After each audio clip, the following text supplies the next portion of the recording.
Hi, my name's Alan Scott. What I'm going to demonstrate is the way people used to enjoy music 30 years ago, over 30 years ago, before we had the computers and everything else.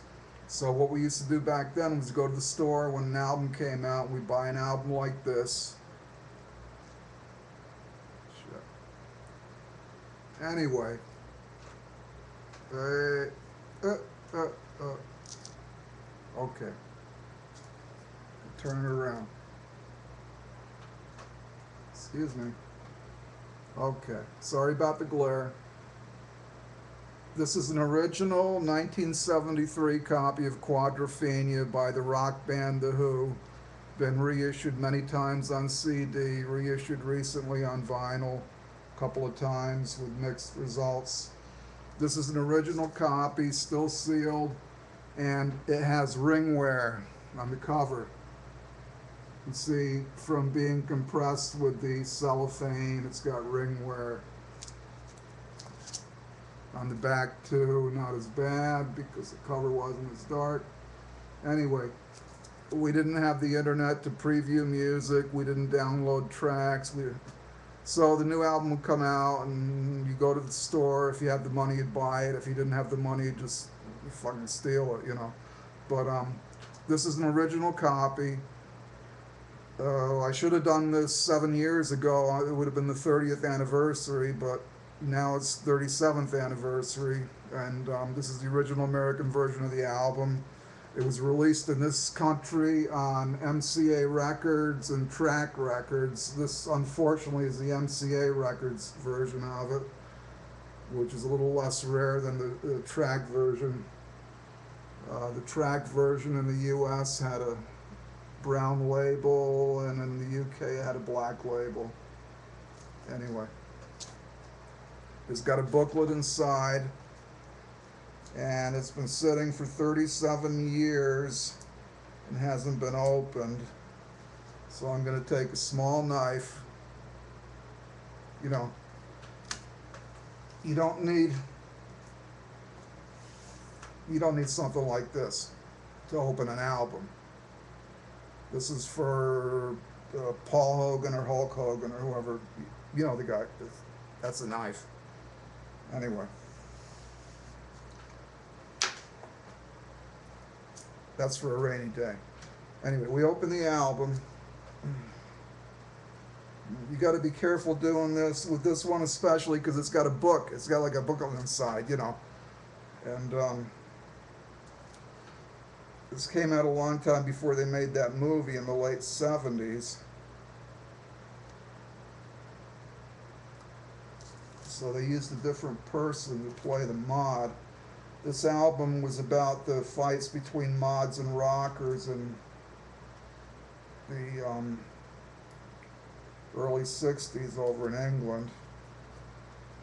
A lot of the fights used to take place down on Brighton on the coast. Anyway, I cut the top of it and start to open it up.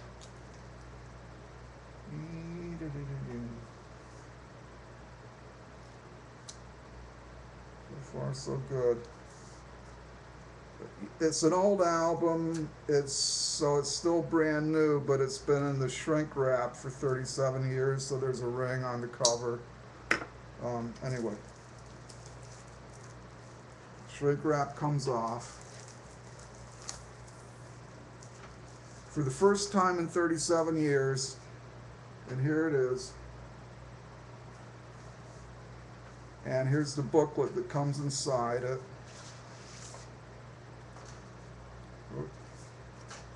Hang on.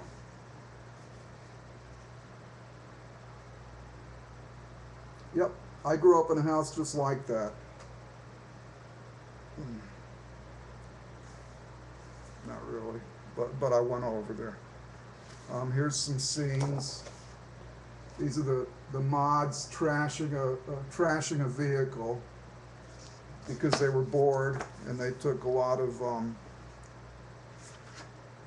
short-term stimulants and drank a lot of beer, and they were frustrated with a lot of things.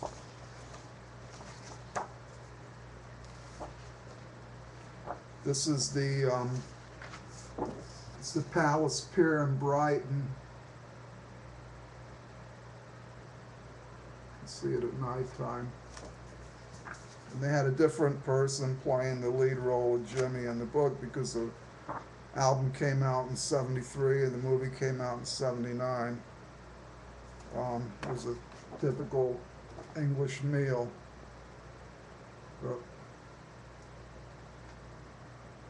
Typical English meal, if they called it faggots and peas, whatever. Anyway, so now we'll see the album.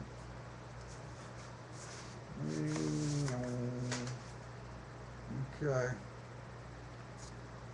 And hot damn, I got lucky.